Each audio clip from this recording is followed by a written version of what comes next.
Hello, everybody, and welcome to the Authentic Woman You Are online series, third edition. I'm super happy to have Judith Corvin Blackburn today with us. Hello, Judith. Hello, Jennifer.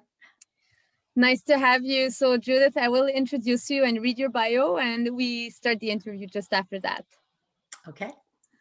All right. So, Judith Corvin Blackburn is an award-winning author, internationally known teacher, transpersonal psychotherapist, and shamanic minister, who has been inspiring people to step into joy, purpose, and inner authority for over 45 years. Her passion has been to guide and empower individuals to heal their wounds and reclaim their true soul nature so that collectively we can transform planet Earth into the loving, peaceful, creative place it's meant to be. She is the author of 3 books: Activating Your 5D Frequency, a guidebook to the journey into higher dimensions; Empowering the Spirit, a process to activate your soul potential; and Journey to Wholeness, a guide to inner healing. She offers online and Zoom classes to empower one's spirit and to activate our higher frequency potential, and is a co-creator of the Global Shamanic Multidimensional Mystery School. Aho to that. It's a mouthful, I know. But thank you for being present and for choosing to be with us on that summit. I'm thrilled to be here, Jennifer. Thank you. Mm-hmm. So let us weave with that bio and have you share a bit of your personal story directly from your core about when. I know you were in the 60s in the women empowerment movements already back then, and this really inspired me when we had our intro call. So take us a little bit back then of what was inspiring you to feel that fierceness and that calling already. What was the motivation? Well, I came of age. I was in high school in the mid 1960s, and the civil rights movement was just getting going. And that in and of itself was inspiring. That was before the women's movement started, finally having a voice again. By the way, we really started the women's movement, at least in this country and the West, um, back when women insisted on getting the vote. I think it's very hard for people to realize that until I think it was 19, I don't know, maybe 15 or something like that, women couldn't vote in this country. And I know they couldn't vote in England. I don't know about the rest of Europe, which is sort of astounding to us now. But there was a resurgence after the civil rights movement began, and people really started looking at, how other people have been treated. And, then the hippie movement started, the counterculture of saying everything we've been taught isn't really right. We need to start this again. This planet is a mess. We already knew that back in the 60s. I thought it would have been better by now, but I'm still optimistic because in some ways it is better by now. There are more people that are awake. This is a long process. But with the women's movement, which at that point I was just getting out of college when I became aware of it, and this would have been 1968. It was sort of speaking to me in ways I already knew. I the idea to me that men and women weren't equal made no sense. And so in some ways I wasn't even exactly brought up like that. Of course there was all this cultural stuff. I was brought up to think I should, maybe be a teacher, but really all I was supposed to do was get married and have a family. So women's choices even then were much more limited, nothing like perhaps in the, earlier part of the century or in the 1800s. But it just didn't make sense. In fact, this is coming to me. I went to a women's college from 1964 to 1968. I had planned to major in psychology.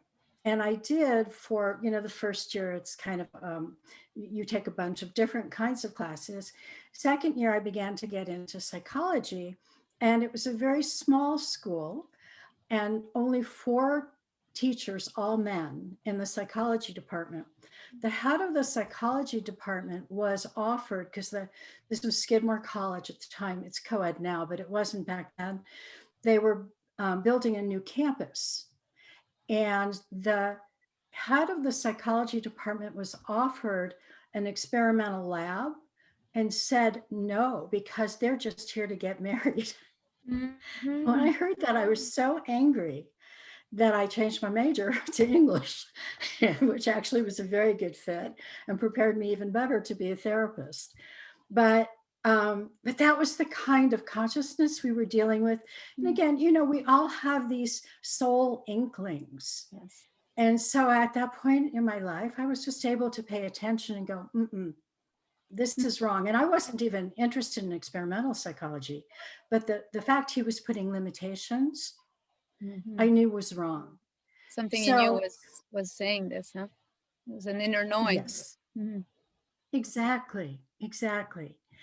And after college, I moved to Boston. And again, this is 1968. We would take time off from work to go to anti-war demo. Oh, I left out the Vietnam War was going on, which was a big deal. So that was the third piece. It was the civil rights movement, it was the anti-war movement, and it was the women's movement. We're all kind of coalescing together. And, you know, we would just go to demonstrations, we would speak out. And that, for whatever reason, it was just natural to me. I think also I had a wonderful history teacher in high school and a wonderful sociology teacher at my freshman year of college who began to open the world up to me and say, my history teacher, who we all adored, this is 1963, he stood in front of this advanced history class, threw the textbook on the floor and said, using the author's name, this is all lies. It was written to sell in the South. And I'm going to teach you what's really going on. And he did. So, you know, I was exposed to these kinds of things that really connected for me. And we were very lucky then because there was a huge youth movement where we were all supporting each other. And even though that ultimately crumbled in some ways, the people that there was still and still is, and I believe it's growing, we were awakening back then. And awakening to the idea that our conditioning was not healthy and that we needed to step into something more genuine and also get along with each other. Okay. So that, you know, that's kind of where I became most inspired. Yes. And I also hear like trusting the inner knowing, but were you conscious about the body and how it communicated back then? And when did this become a part of, I mean, of your way of making choices? Well, yeah. You know, that's a bit complex because there are probably many factors. We didn't talk about embodiment then like we do now. But we did kind of know, I don't know, I can't remember if we called it intuition, but about following that. We were into liberating things. You know, when you talk about the body, I think it was 1968 that the book Our Bodies, Ourselves came out, which I believe is still in print, which was educating women literally about how the body worked. Childbirth was shifting so that women were no longer at the mercy of male doctors who really didn't understand the process.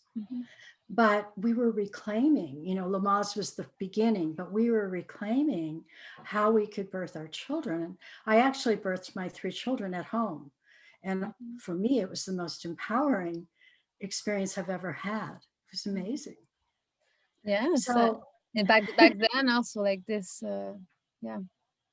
So one has to get in touch, you know, as we're embodied, as opposed to just out in our heads or shut down, then we have access to that inner core. Then we have access to know when we feel empowered and to ideally act from there.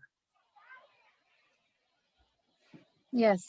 And what is the place of the soul? I know like your latest books are about 5D frequencies and following your calling, and when did this become the priority consciously? Well, I had an awakening. I think we talked about it in that pre-interview. I think it was with you. Um, when I was in my mid-20s, prior to that, okay, I would have told you I was an atheist. I had a talk with my father from when I was about 12 years old. We liked to talk about ideas, and he told me he was an atheist, and I had never heard of that. Yes, he was really an agnostic, but he didn't have that word at the time.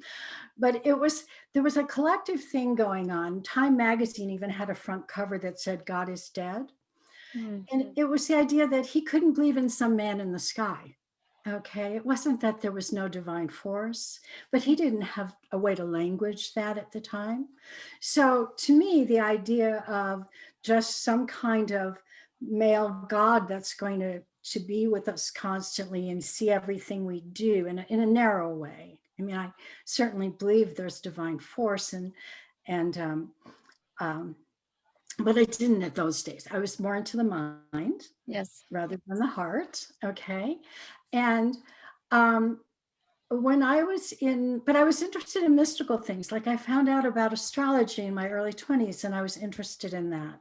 And I didn't have any rules. So it was easy for me to open up into different ideas. And then, of course, the hippie movement was really all about the mystical and connecting with the divine. And then in my mid 20s, I started reading the book called The Autobiography of a Yogi by Yogananda. Yeah. Yeah, I love And that book. it's a beautiful book. And I would read like a few pages a day and then do a little bit of yoga every morning.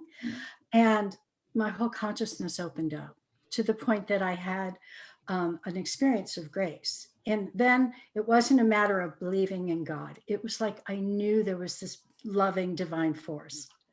And so that shifted. I mean, that truly shifted my whole life.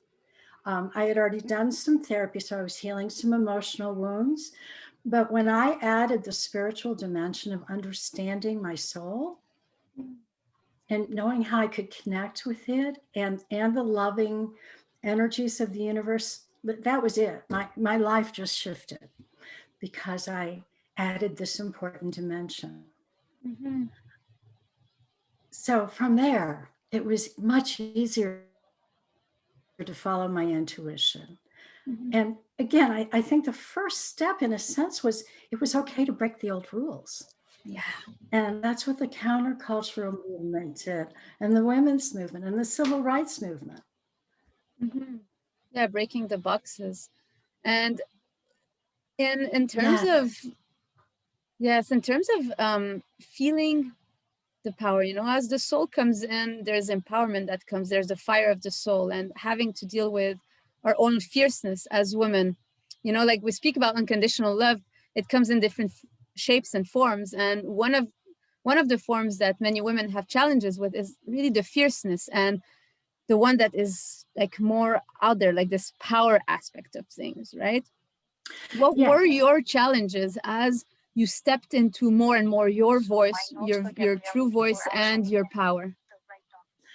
Okay, let me ponder that for a moment. Yes. I mean, one thing, because I became a therapist and from very early on included the transpersonal in my therapy, even before I knew the word. I mean, you know how the universe opens things for us. And so I just meet the right people and get the right information. So I was conscious of this transpersonal piece. And I think I also, in looking at my mother, for instance, now my mother was not a doormat. She was she wasn't really domineering. She was feminine, the classic feminine. But she wasn't happy because she didn't get to express. She thought it was for other reasons like her marriage, but part of it was she didn't get to express her gifts and her fire. And so I knew I wasn't going to do that. And I think many of us go, all right, we're not going to do what our parents did. And in a way, that gave me more permission to step out of the roles. So that anytime something unfair was coming in, a man in a relationship didn't somehow think I had every right to be myself, I would ultimately break out of it. And it's a long time ago, so I can't give you all the details of it. Certainly, in my 20s, there was drama and trauma, and it took me a while to maneuver through. Mhm. Again, after I had that spiritual awakening, it became much easier, and Mhm. I had already done some some emotional healing, but it wasn't perfect by any means. However, I had a passion that I wasn't going to do it the old way. As I started working with more and more women, and tuning into the sacred feminine and the feminine part of myself, I began to understand. See, one of the things we did in the 60s for the women's movement is we said, basically, we have a right to be like men. Okay. And that was an important step. Mm. Certainly not the end, but we have a right to those jobs. We have a right to be aggressive in those jobs and basically use what would be more of a male or patriarchal model. Mhm. Then we began to get into these professions and go, wait a minute, this doesn't work well. People are stressed out and that's still going on. Let's bring the feminine in here. Let's communicate. Let's collaborate. Right? Let's bring that strong feminine in. And then in my own process of, getting married and having children and having a profession, I felt more and more in tune with not only my strong feminine, but I guess it was part of my spiritual development, the sacred feminine energy. And what I began to realize is the reason that you have this immature male dominating force under patriarchy, men have been hurt by this as well as women, is that the sacred feminine is so powerful that scares. If men aren't connected to themselves, that sacred feminine is going to knock them off. Okay. Not to be cruel, but to be, again, males were trained not to go inward, not to connect with their soul. They could do things in the outer world, but they were disconnected. So we all needed to reconnect with that sacred feminine, and that's the fire. Okay, there's also sacred masculine, which is another kind of fire. But the sacred feminine, there was a book by Shakti Gawain called Living in the Light that was very popular, I think, in the 80s. And she talked about how it was the role of the feminine to be visionaries and the role of the masculine to protect and help carry out those visions. And because we all have that inner male and inner female. So, and I thought that I've stayed with that for many, for decades. And tell us what inspires you the most about your work now? Ah, gosh, seeing people wake up, seeing people really connect with who they are, to use their gifts, to know really we can shift things. We can, I have also, since my teenage years, and the civil rights movement opened this for me, wanted to create a loving, just planet. Okay. And so now I would call it creating New Earth. And I didn't understand when I was young exactly what that was going to take. Now I see this as a spiritual development where we are reclaiming who we are meant to be in our DNA. And that includes multidimensional consciousness where and that's a whole, that'd be a Yes. 2-hour interview. So I won't go into the details of it. And, people can look at my books. It's all over the place. But as we do that, one, we have to heal our emotional wounds and trauma. This planet has been very traumatizing for the last 10, 12,000 years. And we all have ancestral trauma, and most of us have some kind of literal trauma in this lifetime. And as we heal that and open the heart and stop counting on the mind, but really allowing the wisdom of the heart, which is what connects us to the core. Mhm. And that brings our authenticity. So from there, I like to call it the 5D global team. We all understand, we all have a little contribution to make to this whole shift where we can reclaim and actually light up DNA that hasn't been used for many thousands of years. And that the scientists, this drives me crazy. They call it junk DNA. They say we have 12 strands and only use 2 and the rest are junk, which is insanity. Of course, they're not junk, but we have to reactivate them. And as we do, that's what's going to fully shift the planet. So that's what my passion is. Yeah, and I love this subject too. Yeah, activating the 12 strands, and it's aligning also with the subject of appearing in our gifts. And I know, again, many women who are watching here are watching the summit because they want to be inspired to get out of their own way, get out of their comfort zone, take that courage, and Yes. and reclaim those gifts that they were born with. And I want to inspire like many women to go and reclaim this, through this summit. This is one of the main intentions. So what would you tell them? Like, First of all, I love that. First, I would tell them the feminine is leading this. Okay. As women, we have easier access to this than men do. And we're leading this. We can't wait for it to come from the outside. One of our incredible gifts as women is it's easier for us to go in and tune in. We all have that beautiful intuition. Some of us have more permission than others to use it. The other piece is exactly what you said. And I actually write about this in my book, activating courage, getting out of our comfort zone. And that's essential. That's essential. You don't have to jump off the cliff. You can kind of make sure you have some wings that are working and just gently walk off, and maybe you only have a 3-foot drop to start with. Okay.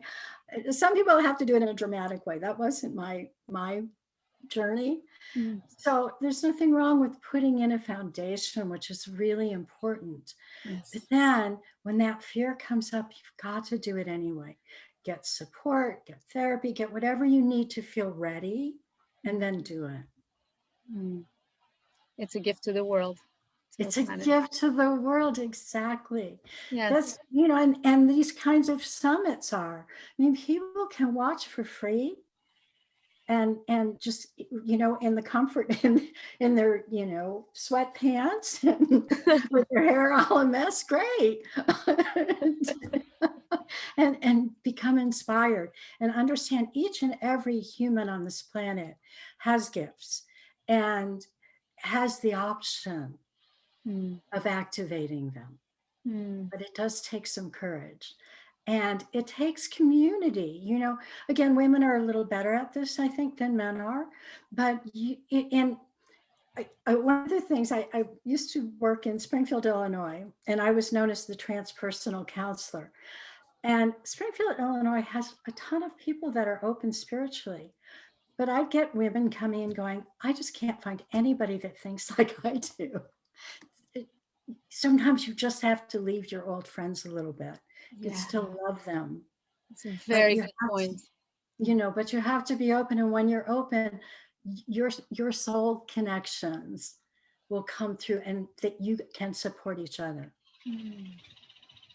Yes, I love that you're exposing this because it is part of the challenge of transforming and owning up to what's really true and authentic for us, to let go and to realize that as we rise into our gifts and our other frequency, everything's going to change and shift around. Right. It doesn't come without letting go.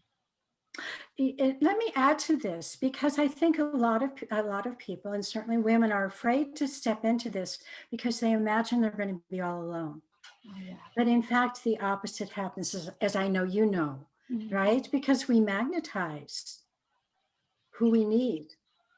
But that doesn't mean we're not asked to take that risk, right? Sometimes you have to close the door before the next one opens.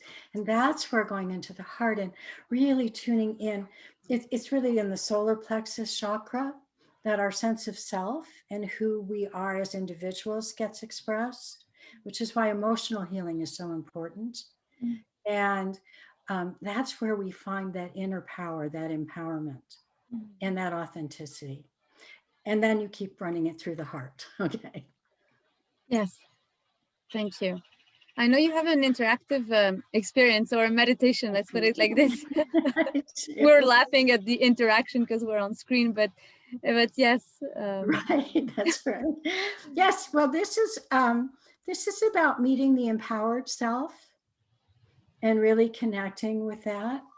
And being able to, my hope is that our viewers will be able to feel it. And it actually comes from my book, Empowering the Spirit, although I've modified it some. But when we empower our spirit, when we move out of ego enough to empower the spirit, then we become unstoppable. And it really is that sacred feminine that will guide us. So, shall I just jump in? Yes, let's go. I'll mute myself. All right. All right. So I have to imagine all of you out there for a moment.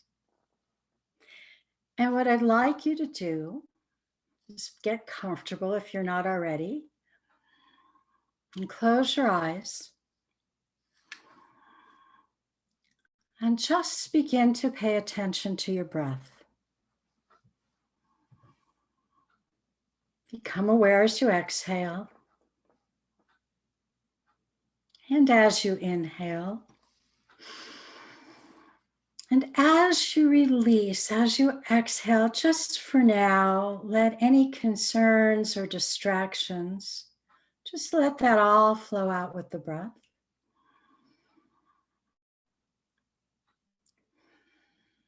And on the inhale, I'd like you to imagine that you can pull in tiny golden spirals of light, and that you can let those spirals travel throughout your entire body, activating every cell in your body.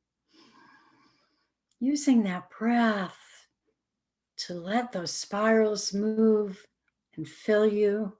Using that breath to drop more and more into your body, into that heart space. And using the breath to allow you to drop more and more into a state of relaxation and openness. Now I'd like you to imagine that you find yourself at the top of this beautiful mountain. You're alone and you're fully safe. You feel protected. You may feel sort of divine energy around you or just the beauty of nature. And I'd like you to just stand tall and notice that right back of you is this either beautiful large boulder or big tree where you can comfortably lean against it. Again, standing tall so the spine is straight. And just gaze out at the beautiful valley. Perhaps there are many other mountain ranges that you see. Notice the colors and the textures. Notice the shapes. Feel the sun warming your hair and your skin. It's a beautiful day. And maybe the breeze just cools you enough so that the feeling of that warmth and coolness just awakens you, excites you, and relaxes you. And listen, maybe you can hear birds calling to each other, or maybe there's water trickling in the background. Maybe the leaves are rustling a bit. And then breathe any fragrances. It could be the freshness of the air. It could be some wildflowers. Again, as you deepen your breath, these beautiful fragrances of nature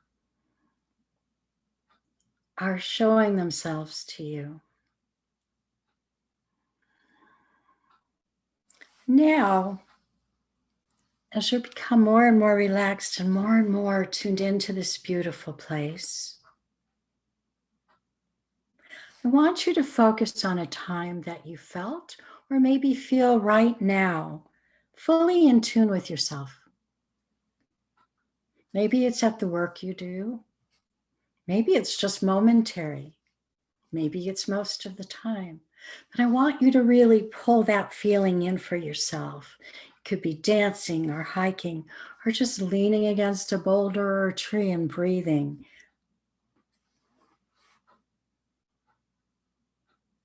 And as you get more and more a sense of that part of yourself that feels connected to you, that feels genuine, that feels strong and confident, I just want you to breathe into that and let that feeling again permeate through all your cells. Even if it's only for a moment when you feel this way, or even if it's just in your imagination, let it come for you. Breathe into it. Notice how this energy feels. And notice what you look like in this state. Imagine you can stand and look at yourself leaning against that boulder or tree, and also how your voice might sound. You've entered a state of empowerment, a feeling of empowerment. And I want you to keep experiencing yourself totally in this state. Again, using the breath, feeling it work at the cellular level. Feel yourself totally connected to your body and also your heart and your spirit. Totally confident and fully loving, as well as feeling very gentle and non-judging about your flaws. We're all humans. None of us is perfect. So just breathe again into this state. Let any self-judgment go for now. Just enjoy and experience this fully. Tuning in more to how you're feeling in this empowered state. And I'd like you to focus on your breath again, rubbing your hands together until you can feel their warmth. And then put them over your heart and breathe deeply. Feel the warmth of your hands and imagine that warmth is being poured into your heart. And just allow that whole area to relax, to just let go. You might even imagine as you breathe that you can breathe that warmth in and breathe that warmth out through your heart area. Keep breathing deeply and allow yourself to bask in this warmth. Feeling the warmth of your hands melt all the tension around your heart. When you feel this area relax, when you feel it let go, I want you to imagine you can send this feeling of warmth, this feeling of love out from your heart into a beam of light. And then let that beam of light wash over you, wash over your whole body, bathing you in light and in that beautiful warmth and love. And just absorb this for a moment.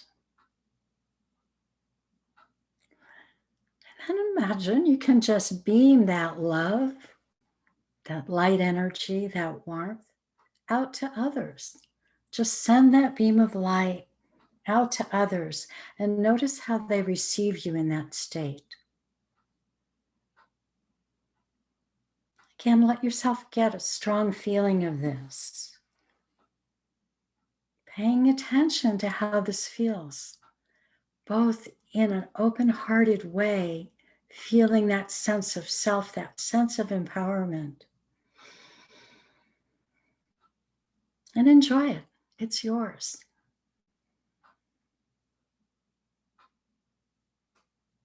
So next, I want you to imagine from this beautiful state of empowerment, from being who you really are, that you can see before you an image of yourself when you feel depleted or deflated. An image of yourself when you feel disempowered.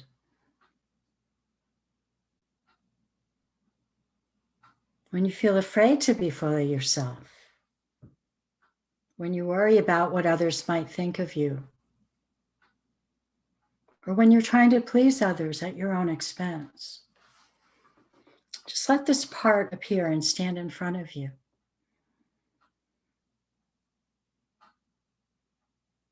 And now I'd like you to take a few minutes from your empowered self to talk to this part, to reassure her that she doesn't have to stay feeling like this, that you're there, that she's worthy. Perhaps she'll let you give her a hug. Just go ahead and see giving that to this part. We all have these parts to ourselves. There's no shame, but it does not need to be a permanent condition. This is not who you are or where you're really living. Go to your heart again now and beam that love to your deflated self. Just maybe notice how she receives it.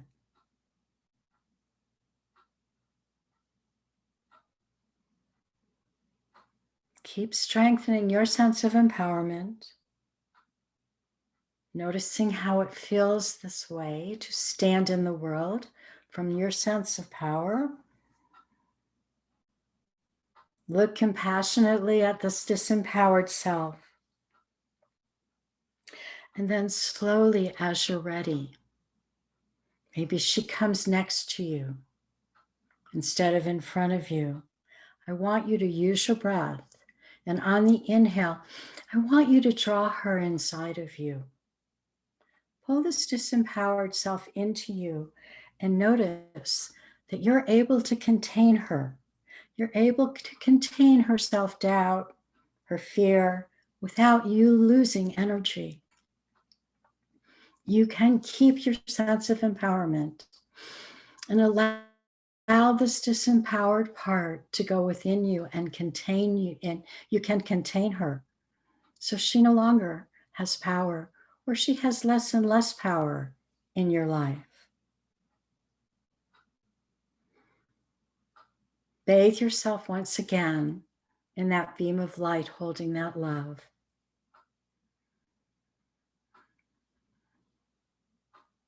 Strengthen that sense of empowerment, send love within to the part that holds fear and self-doubt.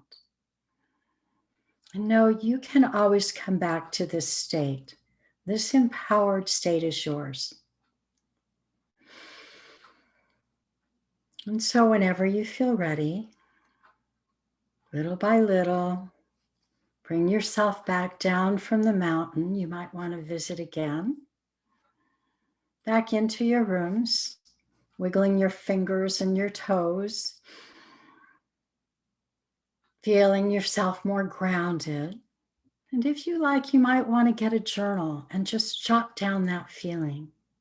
You also might want to imagine a color, because if you can imagine a color that corresponds to you feeling in this beautiful empowered state, anytime you look at that color, it will help you get back there. And so it is.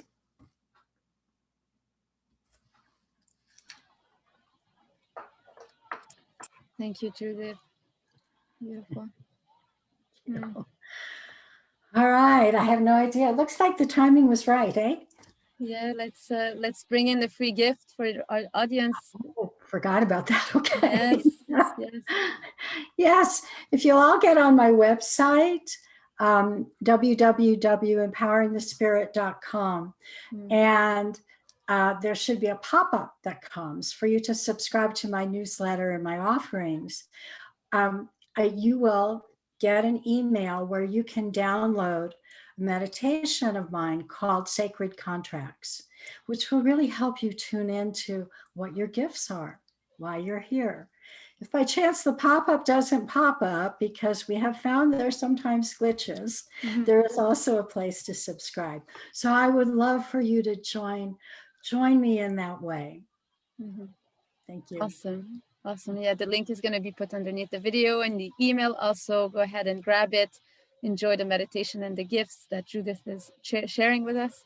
And thanks again, Judith, for being with us. I'm still landing from the meditation, so I'm stumbling. I'm stumbling on my words. I'm like, well. All right, but thanks very much. And thanks everybody again for showing up and for being part of this series with us. Thank you, Jennifer. It was my pleasure, believe me. Awesome. All right. Blessings, all. You too. Bye. Okay.